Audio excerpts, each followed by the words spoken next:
Ini adalah sauerkraut yang saya buat selama 14 hari fermentasi. Mengandung probiotik dan vitamin yang sangat tinggi. Nutrisi penting ini sangat baik untuk kesehatan yang optimal.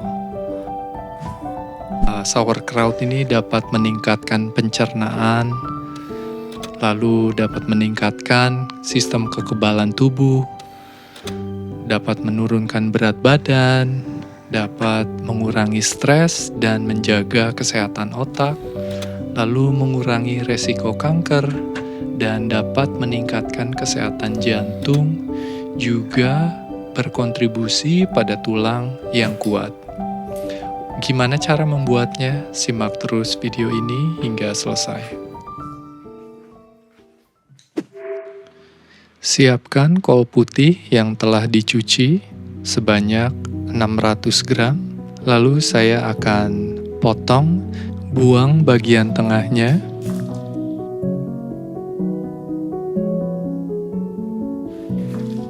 Lalu saya akan iris kol ini tipis-tipis, merata agar mudah untuk proses fermentasinya.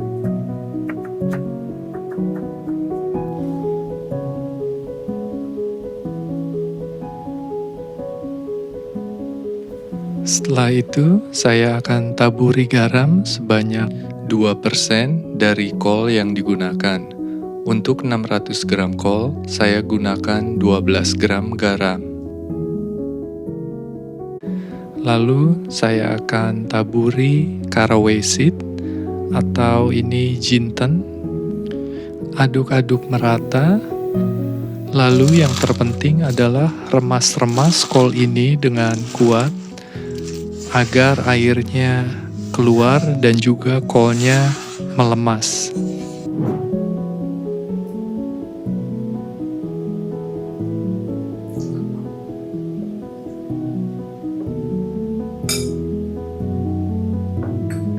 Siapkan jar yang telah dicuci dengan air panas agar steril. Di sini saya gunakan jar sebesar 600 ml dan masukkan semua kolnya. Lalu saya akan gunakan aeropress untuk menekan kol ini. Kalau kalian tidak punya alat penekan ini, kalian bisa gunakan kepal jari dan tekan-tekan hingga airnya ke atas.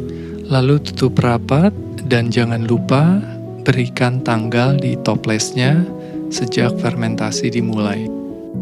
Fermentasi dibutuhkan sebanyak 14 hari dan cek berkala setiap 3 hari. Simpan di suhu ruang dan jauhkan dari sinar matahari langsung. Ini di hari ketiga, saya akan cek keadaannya, lalu saya akan tekan kolnya ke dalam untuk menghindari proses oksidasi. Busa yang di atasnya ini sangatlah normal, yaitu tanda fermentasi berjalan dengan baik.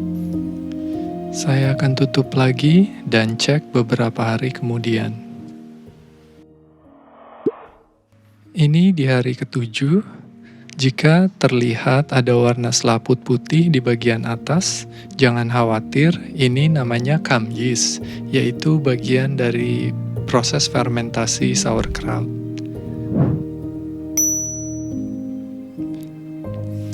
Jika kalian lihat warna jamur yang gelap seperti ini berarti gagal dan harus dibuang.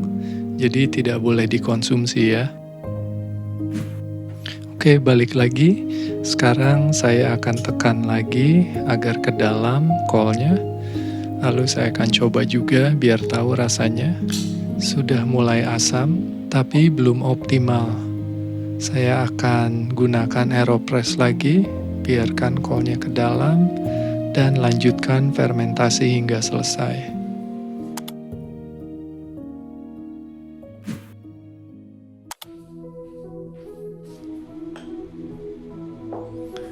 Ini di hari ke-14 atau selama 2 minggu fermentasi akhirnya selesai.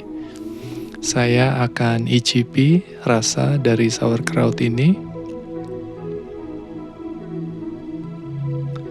Oke, jadi 2 minggu ini memang rasanya sudah optimal. Jadi asam dan kesegarannya sudah sangat seimbang. Saya akan simpan di kulkas, selalu tutup rapat. Jadi penyimpanan di kulkas bisa sampai 6 bulan. Sauerkraut ini saya gunakan sebagai side dishes. Di sini saya gunakan untuk pasta atau sandwich, hotdog, atau salad, dan masih banyak lagi makanan lainnya yang cocok dengan sauerkraut.